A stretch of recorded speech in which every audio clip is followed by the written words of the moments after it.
Well, this has just gone from bad to worse. Let's begin.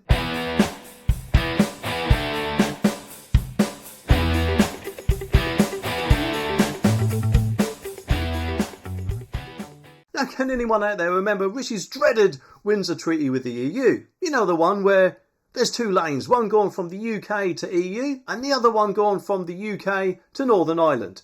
The one going from the EU to Northern Ireland is the green lane, where stuff apparently can flow swimmingly, and the one that goes from the UK to the EU needs some extra paperwork as far as I'm aware. But no, that's not enough for them, no. The EU has decided to do meddling at Christmas, which is the last thing we need, it appears, because according to this article, all toys now require something called a toy passport. It's just absolutely ridiculous. And it's just basically going to pee a load of people off just before Christmas, which is the last thing we want. When will they just F off and let us do things our own way? They've always just got to seem to try and interfere with our country, haven't they? We left the EU. They just need to get over it. And yes, I know everyone out there will say that it's to stop a hard border between the UK and Ireland. But the thing is, we wouldn't have put that hard border in.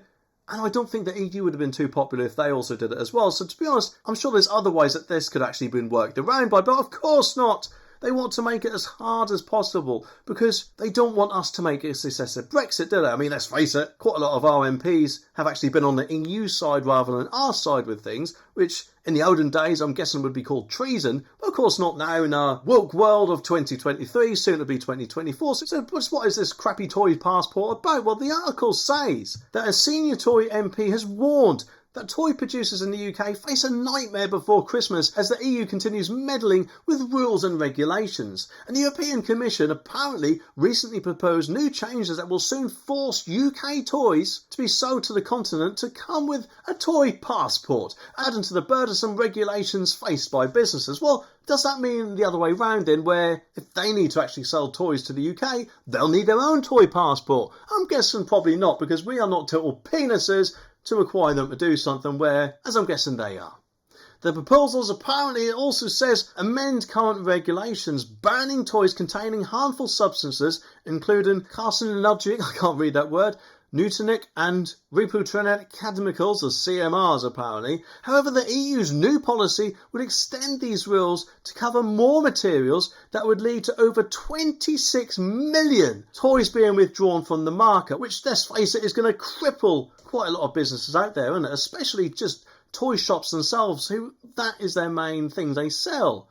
Wouldn't be too bad for supermarkets, I'm guessing, or shops that sell other things, but for toy shops, that'd be just disastrous, won't it? Especially if they do quite a lot of their business on eBay and ship stuff abroad. And of course, I don't know about you, but I'm pretty sure that we don't have our own version of toy passports if we want to send a toy to America, or vice versa. I mean, this is just, in my opinion, pointless EU micromanaging into another country. Remember, we are not part of the EU no more, but yet they seem to want to continue to control us. No doubt, of course, they're just waiting for Keir Starmer to come in to be the Prime Minister in 2024 and slowly but surely drag us back to the EU, kicking and screaming. Well, for many of us, but for the Ramonas and the Rejoiners, they'll be partying more than I would if I found out I was on a date with Amanda Holden. But there might be a small silver lining to all this bullcrap, because it says that the House of Commons European Scrutiny Committee has now raised concerns about the new rules, so hopefully they've caught this early and therefore could give the EU a virtual slap on the ballsack for even attempting such a thing. And Sir Bill Cash has apparently warned that these new rules will have a significant impact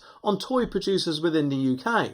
And he says, while we note that the government's assessment is at an early stage, we call for the government to provide more information on the extent of divergence between the UK and EU toy safety. Well, to be honest, Bill, I'm afraid I don't think there's exactly going to be too much divergence on anything, because let's face it, even though we could have done, I'm guessing, since we left the EU, what have we actually diverged on? Pretty much nothing. No doubt, of course, because it would make it easier to get back into the EU, which I'm guessing they would just all love to do. Apart from, of course, not forgetting 17.4 million people, which they just seem to want to ignore. He also says, we urge the government to set out how it will make sure that remains the case and how it will consult Northern Ireland manufacturers on the likely impact of the new rules. The committee has also written to the government demanding to know what plans it has towards diversion from the EU's costly regulations as they seek to take advantage of post-Brexit freedoms. I know they say hindsight is a wonderful thing, but I really think we should have just went no deal. And yes, I know a load of people out there saying, oh, cliff edge. But at the same time, we had a 2-year transition period, which we could have prepared for this so-called cliff edge. But instead, it seems like we just bent over to the EU with help from a lot of Ramona or Remainer, whatever you want to call them, celebrities, Labour MPs, Conservative MPs, and quite a lot of other people out there, rather than them doing a decent thing and actually just accepting the result in the first place. And where's it got them? It's just left us in some sort of half-in, half-out situation, which we could really do without. We really, if anything, in my opinion, should just leave the EU. Us and Northern Ireland, we should just say, sorry, we're left. We're gone completely. And if they want to build a wall down the border of Ireland and Northern Ireland, or down the North Sea, or whatever they want to say, then I can't say us doing it, tell them to do it. And to be honest, I don't think they will. I think it will be nothing more believable than, I don't know, the crap that appears to come out of Keir Starmer's mouth.